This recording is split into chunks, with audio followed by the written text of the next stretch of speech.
Dr. Hippos Holiday Chapter 1. A doctor in desperate need of a break in a small, bustling town called Vegeville. Patients of all shapes and sizes lined up in front of the renowned clinic, tater treats and more. The signboard, adorned with an image of a smiling potato wearing spectacles, was quite famous in the neighborhood, mostly because of its quirky chief Dr. Hip Potato. But no one ever called him that. To all and sundry, he was the legendary Dr. Hippo, a name he earned not for any grand achievements but because of a hilarious typo on his first day's clinic signboard. Instead of correcting it, the good doctor had laughed heartily and said, "Well, might as well embrace it." As a doctor, Dr. Hippo was impeccable in his treatments, but as a potato, he was, well, a bit mashed in the head. He often forgot where he kept his stethoscope, and patients were used to seeing him enter the room, only to exit and return, mumbling about leaving his glasses in another room. Once, he'd even prescribed mashed potatoes to a flu patient. "For the soul," he'd said, winking. His clinic walls bore testimonials that were as amusing as they were heartwarming. Came in with a cold, left with a recipe for cheesy potato wedges. Feeling better already? Read one. But now, after years of working tirelessly, listening to vegetable woes, and sometimes being the therapist to a sad sack of potatoes, Dr. Hippo felt the weight of exhaustion. On some particularly tiring days, he felt as if he'd been thrown into a sack and beaten around. It was clear to everyone, especially his ever-observant nurse Gina, a rather stringy but very efficient green bean, that he needed a break. One day, after yet another misadventure where Dr. Hippo accidentally used a thermometer as a pen, Gina finally spoke up. "Dr. Hippo, you need a holiday. How about you plant yourself on a sunny beach somewhere?" The doctor chuckled. "Gina, I can barely remember to water the office plants. What if I forget my own sunscreen and turn into a roastie?" "You mean roasted, Doc?" Gina quipped with a smile. "That's the one." Gina rolled her eyes, but her voice softened. "All jokes aside, Doc, you need a break. You're going to burn out. And not in the delicious crispy potato wedge way." He sighed. "I know, Gina. But the clinic," Gina waved him off, "can run without you for a week or two. Plus, I've got it covered. Remember, I've dealt with more salad dramas than you've had hot dinners, Doctor." Hippo pondered, picturing himself lounging under the sun, sipping a cool drink, and then his face lit up. "All right. I'm doing it. Dr. Hippo is taking a vacation." Gina clapped. "That's the spirit." "Where to?" "Somewhere sunny, with a breeze, and absolutely no mention of potato dishes on the menu," he said with a playful grin. The following days saw Dr. Hippo in a tizzy of preparations. He bought himself a tiny straw hat, an even tinier pair of sunglasses, and sunblock because a doctor always takes precautions. As the day of departure neared, Gina handed him a booklet titled, "Gravy Bay, Where Dreams Set Sail and Potatoes Float." The doctor chuckled at the tagline, feeling a surge of excitement. Dr. Hippo could already feel the wind in his sprouts, imagining the adventures that lay ahead. Little did he know that Gravy Bay wasn't just about sun and sea, but a series of comical escapades that would make this trip unforgettable. And so, with his bags packed, optimism in his heart, and the promise of no kitchen knives in sight, Dr. Hippo set forth on the adventure of a lifetime. Chapter 2. The comedic packing fiasco. Gravy Bay was just a few days away, and Dr. Hippo was in high spirits. The mere thought of a vacation had revitalized him, and he walked around with a little jig in his step. However, packing for the holiday was a different kettle of fish, or rather, a different sack of spuds. "All right," he said to himself, standing before an open suitcase, "I just need the essentials." He started with his stylish beachwear, a potato sack with the word, "beach," printed on it. Perfect for a tan, he thought, laying it in the suitcase. He moved on to toiletries, but as he went to grab his toothbrush, he mistakenly packed a tiny spade. "For those hard-to-reach places," he commented, not realizing the mix-up. Next, he wanted to pack some snacks for the journey and ended up with a bag of tortilla chips. "Well, they're technically my distant cousins," he chuckled. Gina popped in to check on his progress. Her eyes widened as she spotted the chips. "Dr. Hippo, are you sure you want to bring them, Doctor?" Hippo nodded. "Oh, they're just for a little crunch on the trip." "They understand." Rolling her eyes, Gina decided to help. She noticed the beachwear first. Doc, you do realize this is a sack, right? Doctor. Hippo blinked. Isn't that the latest trend? Gina bit her lip, suppressing a laugh. Maybe in Vegeville, but let's get you something more appropriate. She handed him a printed t-shirt with the slogan, "I'm one hot potato," and a pair of shorts. Dr. Hippo examined them. Well, I've always wanted to be a trendsetter, the packing continued. Gina found the spade and raised an eyebrow. Planning to dig up treasure, Doc? He looked puzzled. Isn't that my toothbrush? Gina stifled her laughter, replacing the spade with the actual toothbrush. Remember, Dr. Hippo, no digging in your mouth, okay? The duo then moved on to footwear. Dr. Hippo proudly held up a pair of clogs. Traditional potato shoes. Gina sighed. Maybe let's stick to flip-flops? As they were almost done, Dr. Hippo had one last item to pack, his camera. But instead of a camera, he ended up packing a potato masher. For those picture-perfect moments, he exclaimed. Gina, trying hard not to crack up, gently swapped the masher for his actual camera. You know, Doc, I'm beginning to see why you never took a vacation before. He chuckled. It's a spud life, Gina. Once the suitcase was, finally, truly ready, the duo stepped back, admiring their handiwork. Dr. Hippo's eyes glistened with appreciation. You know, Gina, I don't know what I'd do without you. She winked, probably end up mashed on a beach somewhere. Both burst into hearty laughter, imagining the series of comedic blunders that had just unfolded.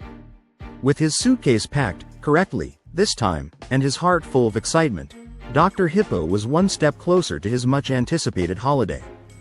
Little did he know that the packing fiasco was just the beginning of his comical adventures. Gravy Bay had much more in store for our delightful doctor. Chapter 3. Airport antics. The morning of the trip arrived, and Dr. Hippo was as ready as a potato can be. Well, as ready as Dr. Hippo can be. He wore his new, "I'm one hot potato" shirt with pride and had his suitcase in tow, heading out the door. He decided to hail a taxi, but in typical Dr. Hippo fashion, he waved down an ice cream truck by mistake. Airport, please, he said, hopping in. The driver, a bit puzzled but always happy to make a sale, responded, sure thing. But only if you buy a cone, fair deal. Agreed Dr. Hippo, thoroughly enjoying his mint choc chip ride to the terminal. At the airport entrance, he realized he had forgotten his passport. Panicking, he frantically searched his pockets, pulling out a potato peeler, a ticket to the potato circus, and finally, to his relief, the passport tucked between two potato pancake recipes. Checking in seemed straightforward, or so one would think. Dr. Hippo mistook the luggage conveyor belt for a fun ride. Round and round, we go, he cried, as the staff chased after him, trying to explain that it wasn't a merry-go-round. Once he was off the luggage ride and successfully checked in, he faced the challenge of security. As he walked through the metal detector, alarms blared. The security officer looked stern. Sir, do you have any metal objects on you, doctor? Hippo blushed, reaching into his pocket to produce a metal potato masher. I forgot about the picture-perfect moments, he said sheepishly. Past security, Dr. Hippo saw a row of shiny luggage carts. Mistaking one for a scooter, he jumped on, propelling himself through the airport, weaving in and out of the duty-free shops, knocking over displays of perfumes and chocolates. An airport staff member shouted, Sir, those are not for riding. But Dr. Hippo, oblivious, replied, It's a spud-tacular ride. Suddenly, he noticed a massage chair and, thinking it was his boarding gate, settled down comfortably.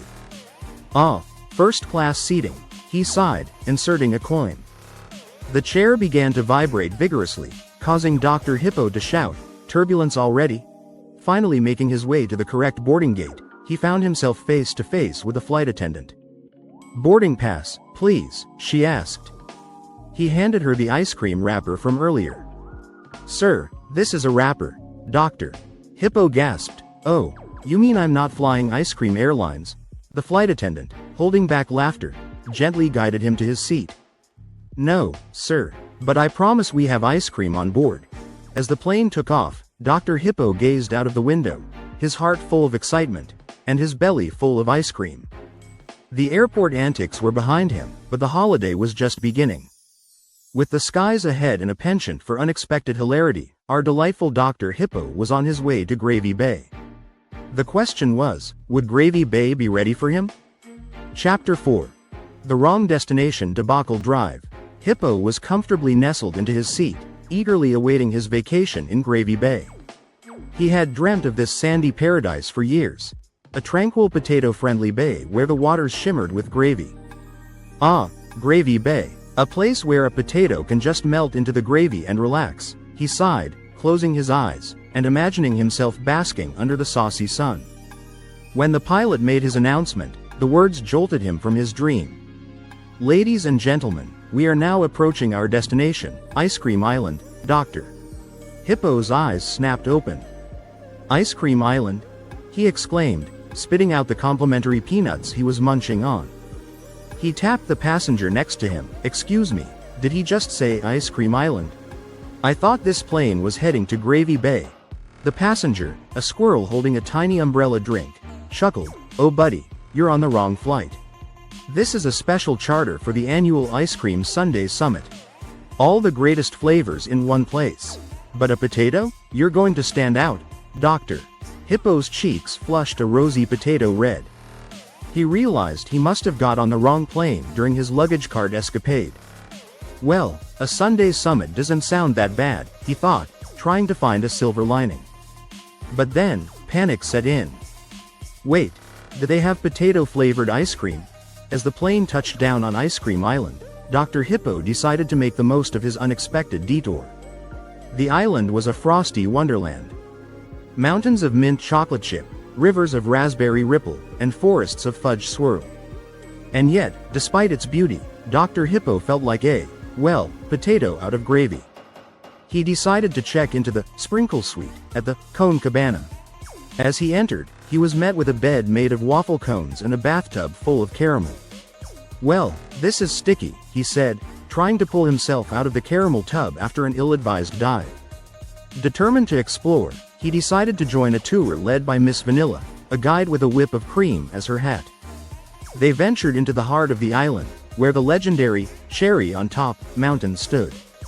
As they climbed, Dr. Hippo constantly slid down, his round potato body not designed for icy ascents. Maybe I should have packed my potato spikes, he quipped, causing a few chuckles from the ice cream tourists. During a visit to the island's famous Scoop Scoop Hooray ice cream parlor, Dr. Hippo decided to experiment. One scoop of potato flavor, please, he requested with hope. The server, a penguin with a scoop in hand, looked confused. Potato? Sir, we don't have that. But how about a mashed potato sundae with gravy topping, Dr. Hippo's eyes lit up. A taste of Gravy Bay right here on Ice Cream Island? Spud-tacular. In the end, while it wasn't the vacation he had planned, Dr. Hippo discovered that sometimes the best adventures are the unexpected ones. And as he relaxed on a lounger made of licorice laces, gazing at a sherbet sunset, he thought, maybe getting on the wrong plane wasn't such a bad idea after all. But as night approached, and the stars began to shimmer like sprinkles in the sky, Dr. Hippo's heart yearned for Gravy Bay. With a determined gleam in his eye, he whispered, tomorrow, Gravy Bay, tomorrow.